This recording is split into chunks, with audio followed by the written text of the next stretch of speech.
Pratite najnovije vesti televizije Metropolis. Američki vojnici uhvatili su i drugog Sadama Huseina. Vojno-politički analitičari procenjuju da postoji još najmanje 8 identičnih dvojnika bivšeg iračkog predsjednika.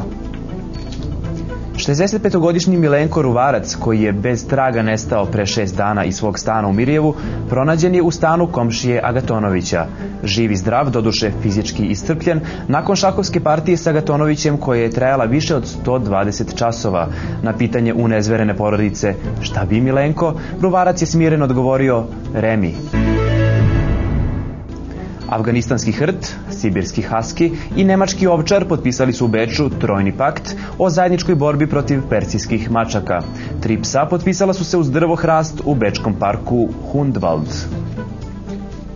Milenijumska buba, za koju smo od 2000. godine mislili da smo je izbegli, napašće definitivno 31. decembra, tačno u ponoć.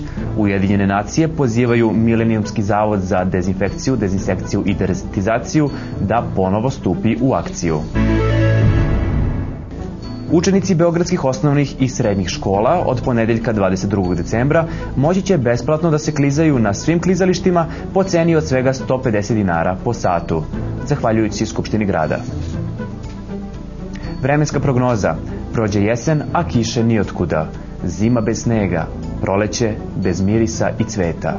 Leto bez sunca i mora. Pa kakva je to godina? Izglasajmo novu, lepšu, bolju. 28. decembra. Srpska meteorološka stranka. Pratili ste vesti televizije Metropolis, ostanite dalje uz naš program.